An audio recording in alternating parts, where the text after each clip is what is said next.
Three man in A boat chapter 4 summary. इसके बाद वह खाने के बारे में सवाल जवाब करते हैं।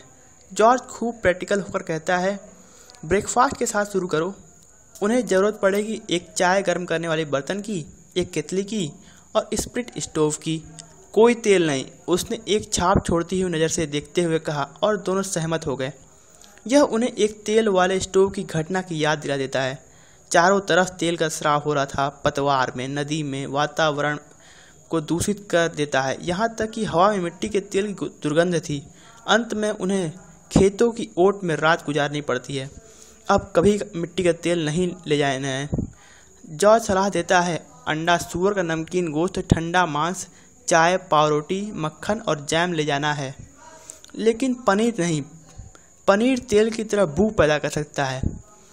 लेखक को याद आती है कि कैसे एक बार एक दोस्त ने उसे 2 पनीर ले जाने लिवरपूल को कहा था।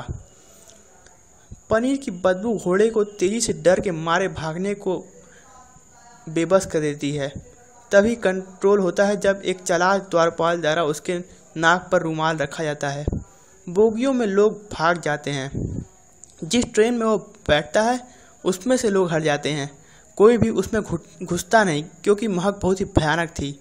यहाँ तक कि उसके दोस्त टॉम्स की पत्नी भी पनीर की उस बदबू के प्रति बुरी प्रतिक्रिया करती है।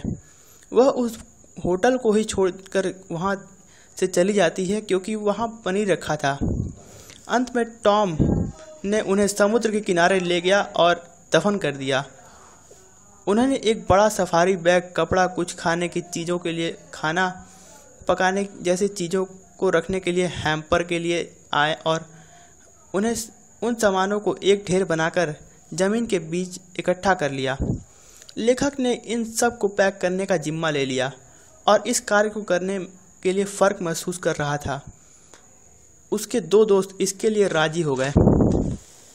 जैसे कि वह महसूस कर रहा था कि वहाँ पर कुछ असावधानियाँ थीं। वह इस बात पर नाराज़ था कि सभी बैठे थे और वह काम कर रहा था। कैसे भी वह पैकिंग कर लेता है।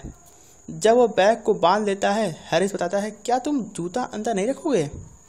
इससे लेखक भयानक रूप से नाराज़ हो जाता है और जॉर्ज की हंसी उसका गुस्सा बढ़ा देती है। जिम को बैग खोलकर जूता अंदर रखना पड़ता है।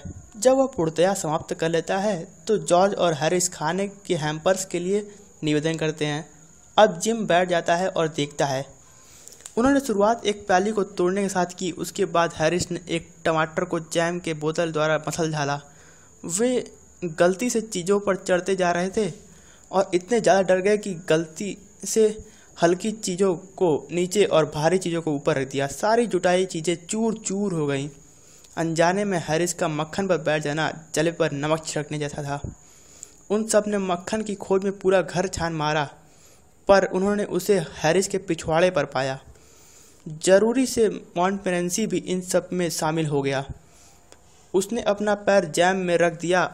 उसने दावा किया कि नींबू चूहे थे और उसने हैम्पर में घुसकर उनमें से 3 को मार गया। जब तक हैरिस एक फ्राइंग पैन के साथ उन्हें लैंड कराया, पैकिंग रात 12:30 बजे ख़त्म हो गई।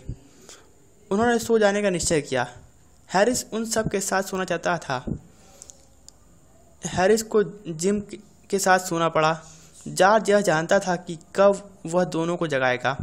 जॉर्ज, हमें 6:30 बजे जगा देना, उन्होंने कहा, परंतु जॉर्ज तो खुद ही तेजी से हो गया। इसलिए उन्होंने नहाने का टब वहाँ रखा जहाँ से तेजी से उसे गिरा सकते थे और सुबह जगा सकते थे।